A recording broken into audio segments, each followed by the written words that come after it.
வணக்கம் வினோயன். வணக்கம். என்ன கதை இலங்கையில என்ன நடக்கு? இலங்கையில மட்டுமில்ல இலங்கை தமிழகத்தோட சேர்ந்த மாதிரி ஒரு பிரச்சனை நாமல் மற்றும் விஜயினுடைய தளபதி விஜய் அவர்களுடைய உறவு பாலத்தை சொல்றீங்களா? அந்த உறவு பாலம் நாமல் நீட்டிய உறவு பாலம் இப்பொழுது அடித்து நொறுக்கப்பட்டுள்ளது.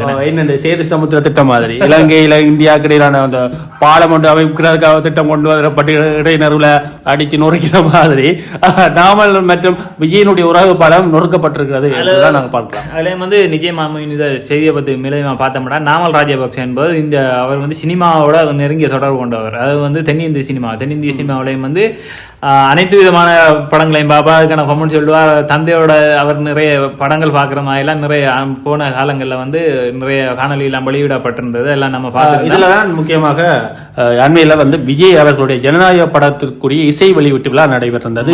மலேசியாவில் நடைபெற்றிருந்தது. அப்ப இந்த வெளியீட்டு விழாவுக்கு வாழ்த்து தெரிவித்து யாரு இலங்கையினுடைய முன்னாள் ஜனாதிபதியின் மகன் நாமல் ராஜபக்சே அவர்கள் தன்னுடைய வாழ்த்து செய்தியை அனுப்புறார். அது மட்டுமா அவர் அதோடு சொல்றார், உங்களுடைய அரசியல் பயணம் தொடர என்னுடைய மீண்டும் மீண்டும் என்னுடைய வாழ்த்துக்கள் என்றெல்லாம் உறவு பாலத்தை நீட்டுறார். உறவு பாலத்தை நீட்டுறது இருக்கட்டும், தமிழக வெற்றி கழகம் சார்பா ஒரு உறவு பாலத்தை சுத்தியில கொண்டு அடிச்சு பதில் தெரிவித்திருக்கிறார். யார் என்று பார்த்தால் தமிழக வெற்றி கழகத்தின் கொள்கை பரப்பு செயலாளர் லயோலா மணி சுத்தியில போட்டு சுத்தியில பெரிய இரும்பால் போட்டு அடிக்கிற மாதிரி அடிச்சு நுரைக்கி இருக்கிறார். அது முகத்துல அரஞ்ச மாதிரியே தனது பதில் தெரிவித்து இருக்கிறார். இலங்கையில இனப்படுகொலை செய்த நீங்கள் அல்லது ஊழல் குற்றச்சாட்டில் முக்கிய புள்ளிகள் வகிக்கிற நீங்கள் எங்களுடைய தமிழர்களுடைய எதிர்காலத்தை தீர்மானிக்க துடிக்கும் இளைய தளபதி அவர்களுக்கு வாழ்த்து தெரிவிக்க கூடாது ஒரு கண்டன ரீதியிலான ஒரு அறிக்கையை தான் வெளியிட்டு இருக்கிறார். இது அவரை பத்தி நீங்க கதைக்கவே தகுதியில்லாதவர்கள், இனிமே அவரை பத்தி நீங்க கதைக்கவே கூடாது என்ற பாணியில தனது கருத்தை வெளியிட்டிருக்கிறார். இது தொடர்பான ஒரு சின்ன ஒரு அறிக்கையை நாங்கள் இத்துடன் இணைக்கிறோம், பார்த்துக் கொள்ளலாம். எமது தலைவரை பற்றி பேசுவதை வன்மையாக கண்டிக்கின்றேன். அடுத்தது தமிழின படுகொலைக்கு காரணமானவர்கள், தமிழர்களின் எதிர்காலத்தை தீர்மானிக்க துடிக்கும் ஒரு தலைவரை பற்றி பேசுவதை இத்துடன் நிறுத்திக் கொள்ள வேண்டும். கருத்துக்களை பரிமாறி சென்றிருக்கிறார் இந்த லைலாமணி என்பவர். அப்ப இதுல இருந்து பார்க்கும்போது தமிழக வெற்றி அந்த லைலாமணி என்பது சும்மா ஆள் இல்ல, தமிழக வெற்றி கழகத்தினுடைய கொள்கை பரப்பு செயலாளர், அதிகளவான ஊடக சந்திப்பை மேற்கொள்றவர் தான் இவர். அப்ப இவருடைய கருத்து தமிழக வெற்றி கழகம் விஜய் அவர்களுடைய கருத்தாகத்தான் கொள்ளப்படும். இது நிச்சயமா அவர் கொள்கையை பரப்புகின்ற வகையில நிறைய காணொலிகளையும் பார்த்திருக்கிறோம். இவர் தான் அதிகப்படியான காணொலிகளுக்கு விளக்கம், கொள்கை தொடர்பான விளக்கம் அளிப்பவராகவும் நிறைய விவாதங்கள்ல பங்கு கொள்றவராகவும் இருக்கிறார் விஜய் கட்சி சார்பாக. நாமல் அவர்களை பற்றி தமிழக வெற்றி கழகம் அதை விடுவோம். ஆனா இலங்கையில் இருப்பவர்கள் நாமல் பற்றி என்ன கருத்து தெரிவித்திருக்கிறார்கள் என்ற ஒரு விடயமும் இருக்கிறார். அவ முன்னாள் அமைச்சர் டிலான் பெரேரா அவர்கள் கூட மேல அவர் இதுல தெரிவித்திருக்கிறார், மஹிந்தா அவர்களுக்கு இருக்கிற செல்வாக்கு கூட நாமலுக்கு இல்லை, நாமல் ஒரு தனித்து செயற்பட முடியாது என்ற ரீதியில் தன்னுடைய கருத்துக்களை பதிவு செஞ்சிருக்கிறார். மஹிந்தாக்கு இருக்கிற மாதிரி ஒரு செல்வாக்கு நாமலுக்கு இல்ல. அவர் எதிர்காலத்தை ஜனாதிபதி யாருக்கு முயற்சி செய்யறார், ஆனா கிடைக்காது. அவர் ஒரு அரசாங்கத்தின் தலைவராக வேண்டுமென்றால் முயற்சி செய்யலாம், அதுதான் சாத்தியப்பாடு. அவர் என்ன சொல்றாருன்னா, இப்ப இருக்கிற அரசாங்கம் என்பிபி அரசாங்கத்தை வெற்றி கொள்ள வேண்டுமென்றால் இந்த எதிர்கட்சியெல்லாம் ஒன்று இணைந்து போராடினால் மட்டும்தான் வெற்றி கொள்ளலாம் என்று அதே நேரத்தில் அதே நேரத்தில் இன்னொரு விடயத்தை சொல்றார். அந்த நாமல் அவர்களுக்கு அந்த மஹிந்தாவுக்கு இருக்கிற செல்வாக்கு இல்லை, ஏனைய அரசியல்வாதிகளுக்கு கூட அப்படித்தான் மஹிந்தாவுக்கு இருக்கிற ஒரு செல்வாக்கு இல்லை என்ற இதில் தன்னுடைய கருத்தை தெரிவித்திருக்கிறார். அதுல இன்னொரு முக்கியமான விடயத்தை சொல்றேன், அந்த ரணில் அவர்கள் ஏப்ரல் மாதம் பாராளுமன்றத்துக்கு உட்பிரவேசிப்பார் அந்த கருத்து நிலவு தானே, அதன் சம்பந்தப்படுத்தி சொல்றாரோ இல்லை தெரியல. ரணிலுடைய வருகை அவசியமான ஒன்று என்ற ரீதியிலே அவர் சொல்றார். யார் என்று பார்த்தால் முன்னாள் அமைச்சர் அவர்கள் சொல்லியிருக்கிறார். அப்ப இது இவ்வாறு இருக்க, இது ஒரு பக்கம் போட்டுமாப்பா போட்டும் போக இந்த விஜய் அவர்களுடைய வருகை அரசியல் பயணம் அதுல முக்கியமாக பார்க்க வேண்டும்.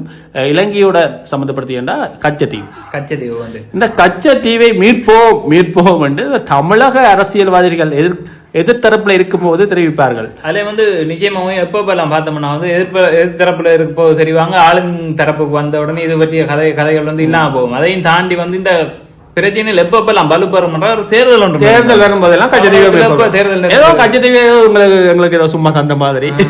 உண்மையிலேயே மீனவர்கள் பாதிக்கப்படுறத ஏற்றுக்கொள்ள முடியாத ஒன்று. தமிழக மீனவர்கள் சுடுவது, அது யாரா இருந்தாலும் வாழ்வாதாரத்தை தேடி வருபவர்களை சுட்டு கலைப்பது ஏற்றுக்கொள்ள முடியாது. ஆனா அதுக்காக வேண்டி பிற நாட்டவர்களின் வளங்களை சுரண்டுதலையும் நிச்சயமாக வள சுரண்டல்ல பாதிக்கப்படுவதன் வடக்கு மீனவர்கள். அது வடக்குல இருப்பவங்க தமிழ் மக்கள், ரெண்டு பக்கமே தமிழ் மக்கள் தான் மாறி மாறி பாதிக்கப்பட்டிருக்கிறார்கள். அப்ப இதுக்கான நிரந்தரமான தீர்வை பெற்றுக் கொடுக்கணும் தவிர இவங்களுடைய நாங்கள் அதை மீட்க போறோம் இதை மீட்க போறோம் என்ற கதைகளை நிறுத்தி அந்த மக்களுடைய பிரச்சனைகளை வைத்து அரசியல் செய்வதை நிறுத்திக் கொள்ள வேண்டும். விஜய் அவர்கள் கூட தன்னுடைய மாநாட்டில் கூட பல தடவை சொல்லியிருக்கிறார், கச்சத்தீவை மீட்க போறோம், திமுக வந்து தங்களுக்கு துரோகம் செய்யுது, காங்கிரசுடன் இணைந்து இந்த கச்சத்தீவை பறி கொடுத்தது தாரை வார்த்தை சொல்லப்படுவது. உண்மையிலேயே இதை வந்து தவிர்த்துக் கொள்ள வேண்டும். அதே நேரத்தில் வந்து இலங்கை மீனவர்களுடைய போராட்டம் உங்களுக்கு கண்ணுக்கு தெரியவில்லையா என்ற ஒரு கேள்விதான் ஏற்படுகிறது. வாழ்வாதாரத்தை இழந்த பல்வேறுபட்ட இலங்கை மீனவர்களும் காணப்படுகிறார்கள். உண்மையிலேயே அந்த இந்திய படகுகள் இருக்கு தானே, இந்திய படகு வந்து ஒரு பெரிய படகு, ரோலர் வந்து பெரிய ரோலர். அது வந்து அது இலங்கை மீனவர்கள் மாதிரி சின்ன ரோலரோ அப்படி இல்லை, அது பெரிய படகு. இலங்கையில 3 ரோலர் சேர்த்தா அவங்களோட ஒரு ரோலருக்கு பேர் சமனாகும். அப்படியானது அது வந்து என்ன அடியில் இருக்கிற பவரப்பாளைகள் எல்லாத்தையும் இயற்கையை அழித்துதான் அந்த மீன்களை அவர்கள் பெற்றுக் கொள்கிறார்கள். அதுல நிச்சயமா வந்து மீன்கள் இனப்பெருக்கம் செய்யக்கூடிய இடங்களான அந்த பவளப்பாறைகள் மற்றும் அது சார்ந்த இடங்களை தான் அவங்க வந்து ரோலர் படகின் மூலம் அழிக்கின்றனர். இந்த இப்படியான விடயம் வந்து இலங்கை மீனவர்கள்ட்ட இல்லை. இலங்கை மீனவர்கள் இலங்கையிலே தடை செய்யப்பட்ட ஒரு மீன்பிடி. இந்த தடை செய்யப்பட்டது ஏனென்றால் இந்த மீன்பிடிக்கான மீன்களுக்கான வளங்கள் அதிகரிக்கப்பட வேண்டும், ஒரு சமநிலை பேண வேண்டும் என்றுதான் இலங்கையில் இப்படியான சட்டம் கொண்டு வரப்பட்டு அது நிறைவேற்றப்பட்டு ரோலர் முறையும் கூட முன்னாள் நாடாளுமன்ற உறுப்பினர் சுமந்திரன் அவர்கள் ரோலருக்கு எதிராக தன்னுடைய வழக்குகளை தொடுத்திருந்தார். கடந்த காலங்களை தொடுத்து பல்வேறுபட்ட மீனவர் சமூகத்துக்குள்ள சுமந்திரன் அவர்களுக்கான வாக்கு சரிவுக்கு ஒரு விதமான காரணம் இதுவும் இருக்கலாம். சுமந்திரன் அவர்கள் இதெல்லாம் செய்திருந்தார், வழக்கு போட்டிருந்தார் இந்த மீனவர் தொடர்பான விடயத்துல. இப்படி இலங்கை அரசு இலங்கை அரசாங்கத்தை நாங்கள் நல்லவர்களோ கெட்டவர்களோ விமர்சிக்கிறோம். அதை தாண்டி இந்த இப்படியான கட்டுப்பாடுகள் இருக்கும்போது, இயற்கை வளத்தை பாதுகாக்கக்கூடிய கட்டுப்பாடு இருக்கும்போது, இந்திய அரசாங்கமும் தங்களுடைய மீனவர்களுக்கு முழுமையான கட்டுப்பாடு விதித்து அந்த இயற்கை வளங்களை பாதுகாக்கக்கூடிய மாதிரி தான் இந்த மீன்களை வந்து பெற்றுக்கொள்ளணும், அடைந்து கொள்ளணும் என்ற ஒரு விடயத்தை கண்காணிக்கணும். சரியான முறையில் இணங்கணும். அந்த இரண்டு மீனவர்களுக்கு எல்லைகளையும் சரியான முறையில் எத்தனையோ தொழில்நுட்பம் வளர்ந்த இந்த சூழ்நிலையிலையும் எல்லை தாண்டி மீன் பிடிக்க வந்த மாறி போயிட்டோம் சொல்ல இல்லாதானே. சரியான முறையில் வந்து நாங்கள் தீர்வு காணணும். அரசாங்கம் ரெண்டு அரசாங்கம் சரியான முறையில் தீர்வு காண்டு மக்களுடைய பிரச்சனையை தீர்த்து கொள்ள வேண்டும். இலங்கை மக்களோ இந்திய மக்களோ எல்லோருமே மக்கள் தானே. அதையும் தாண்டி இதுல வந்து பாரிய ஒரு அரசியல் உள்நுழைஞ்சிருக்கு. இந்த பிரச்சனைகள் தீர்க்கப்படக்கூடிய சந்தர்ப்பங்கள் இருந்தாலும் இது வந்து கை நழுவ விடப்பட்டு கொண்டிருக்கிறதா என்ற சந்தேகம் இருக்கு. காரணம் என்னன்னா வந்து அந்த தரப்புலையும் பாதிக்கப்படுற தமிழ் மக்கள், இந்த தரப்புலையும் பாதிக்கப்படுற தமிழ் மக்கள், இந்த ரெண்டு தரப்பையும் மக்களுடைய அடிப்படை பிரச்சனை தீர்க்கப்பட்டால் அதை வைத்து அரசியல் செய்யலாம். ரெண்டு தரப்பு மீனவர்கள் பிரச்சனை, ரெண்டு தரப்பும் தமிழ் தரப்புன்றதால இதை வேடிக்கை அடிவட விட்டு வேடிக்கை பார்க்கும் ஒரு கூட்டம் இருக்கும். இதுல வந்து அரசியல் செய்து கொண்டு இதுல ஒரு எந்த காலத்துல வர்ற அரசாங்கமா இருந்தாலும் இந்த பிரச்சனையை ஒரு தீர்வு காணாமல் வைத்துக் கொண்டிருக்கிறீர்கள். புதுசா முளைக்கிற அரசியல் கட்சிகள் கூட இதைத்தான் ஒரு சாட்டுப்போக்கா பிடிச்சு கொண்டு அரசியல் செய்கிறீர்கள்.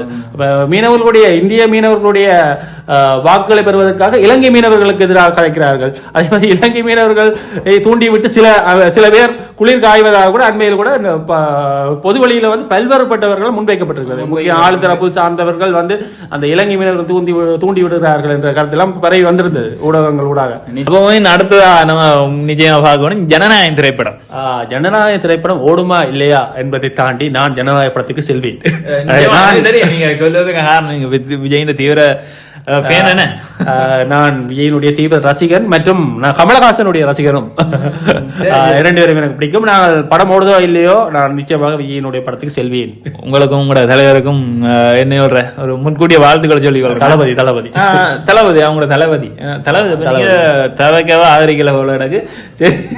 சரி, இவ்வாறு இருக்க மொவின் இந்த இலங்கையிலையும் நிறைய தளபதிக்கு இளைய தளபதிக்கு நிறைய ரசிகர்கள் இருக்கிறாங்க. இந்த ரசிகர்கள் மத்தியில எப்படியான ஒரு மனநிலை இருக்கும் ஒரு ஆராயப்படணும்னா வந்து இவர் கட்சி தீவு தொடர்பான ஒரு கருத்தை வெளியிட்டிருந்தா வந்து நிச்சயமாக திரும்ப பெற வேண்டும், இந்தியா திரும்ப பெற வேண்டும் என்ற மாதிரி கருத்து தெரிவித்த இந்த சந்தர்ப்பத்தில் விஜய் இலங்கை வாழ் விஜய் ரசிகர்களுக்கு வந்து ஒரு ஏமாற்றமாக இருக்கும். எங்களை தலைவர் இப்படி காய்ச்சிட்டாரே தளபதி எங்களுக்கு சொந்தமான தீவை திரும்ப பெறணும் சொல்லிட்டாரே என்ற வகையில இப்ப நாங்கள் கச்சத்தீவை நாங்க வச்சிருக்கிறதால இந்தியா மீனவர்கள் எல்லை தாண்டியாச்சும் வரலாம். இதே இந்தியா வச்சிருந்த வேண்டாம், அந்த எல்லை பக்கம் போனாலே பெரிய கதாபுதான் இனி எங்கட சொத்து அது எங்களுக்கு தான்.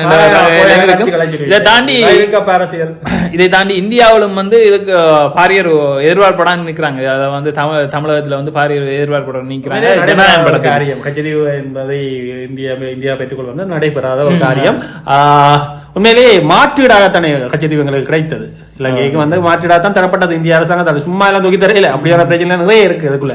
அதுல வந்து இப்ப இந்த தமிழகத்தை பொறுத்த வரைக்கும் விஜய் இந்த படம் பாரிய ஒரு எதிர்பார்ப்போட இருக்கிற இந்த சந்தர்ப்பத்துல அந்த தமிழகத்திலேயும் வந்து அரசியல் ரீதியான குழப்பங்கள், அதாவது வந்து ஆளும் திமுகவுக்கு எதிராக தான் விஜய் நேர் எதிராக அரசியல் செய்து கொண்டு வர விஜய் இந்த படம் ஓடுமா படம் ஓடுமா இல்லையா, ஜனநாயக படம் ஓடுமா இல்லையா, அதிகப்படியான தியேட்டர் உரிமையை வந்து திமுக இருக்கு. இப்படியான சந்தர்ப்பத்துல வந்து தொடர்பான படம் ஓடுனது கூட நம்ம செலிபிரேட் பண்ணுவோம். இப்பொழுது நாங்கள் சென்று வருகிறோம். இது தொடர்பான மேலதிக தகவல்களை பெறுவதற்கு எதை அணுக வேண்டும்? ஜால்ராஜ் யூடியூப் சேனல். நன்றி, வணக்கம். நன்றி, வணக்கம்.